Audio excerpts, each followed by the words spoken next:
The Recording Sex Studio. Wow. It's a debut.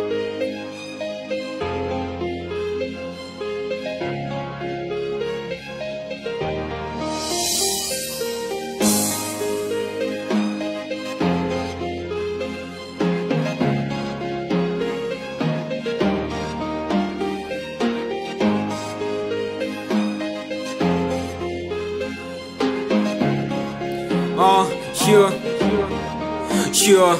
Rehefa ento fetifendrana ratsotra fety tsy afaka fareny any matetika any miosina amin'ny tany tsy tia mankatorohevitra amin'ny namana naniavana fa raha andatsany valiny rehefa mba manontany tsy mankatony ananako a satria reo tsy ampianasa ingo ereo alohany misy de mba mezaka amin'ny faly teny moraly ny amboariny antselary ero miady fanohany mbola maro mitomamy fo mikaly anisan'le olona mitrongo zay vo homana ka matsapany amafin'le tsemboka vo mihinana te anakarena saingy tsy te hanao ratsy tena leona ihany ny avy mandeha amin'ny famarinana tsy haiko ny rapitsina ny aveo ratsy fantatro de zay ny mahatonga matahotra manao foana fa na tsy mety tafita ny fisanandro mitady aza de mihina ndray androany mbola hoavo ny fotoana mbola hivadika tampoka tsy apozina ny vy de tsy hanenitsika rehetra zay nanetry teny saingy asiako fetra ny anany fa tsorako satria valy ny fefina tsy voatery ho fandreseny de horotoroto foana vely life sanatria nefa tsy misy ririnina mandava-taony zany fa raha tsy azoko talaty de alaiko alarobira nampaniny za taloha de hoarinao amanambany anary zay nalle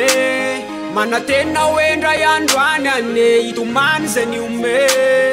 hanayo ale ny orande awarina mbola ho tsapany hoe tsy mora ny alle hanayo nandray anefa kivy meritreritra ny lasako be ohatry reny veny mba fitaratra amin'ny avoko tsy haiko alona diso fa tsy fiara ho amin'ny asako satria tsy afapo mihitsy aho amin'ny zavatra rehetra azoko paraingo tanteraka amina mihitsy ny fiainany ena endrina matitra tsisy tivo tsisy ininina de ndraindray lasa saina misy fotoana te hiteny hoe aleo ihany manota rehefa samy inanirinina kivy sandraindray mitady vary lavo mafa so ihany fa teo mama nampahery hoe korazy aleony tsy misy osizy to zay manandratsy fa nenora mihoatra ny atsy misy dikany koryazy mbola vo manomboka ny anao vo mahereza mbola aty tsy vo isa fa tonga amin'ny fahanterana de zaho ataovy atsaina hoe ny kely te hongeza de ningeza te ho kely vitsy no faly amin'ny tena nanary zay nalle manatena hoendray androany ane itomany zay ny ome hanayo ale ny orande awarina mbola ho tsapany hoe tsy mora ny alle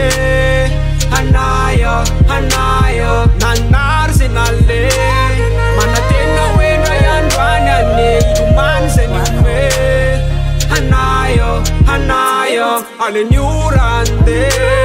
awarina mbola ho tsapany hoe tsy mora ny alle hanayo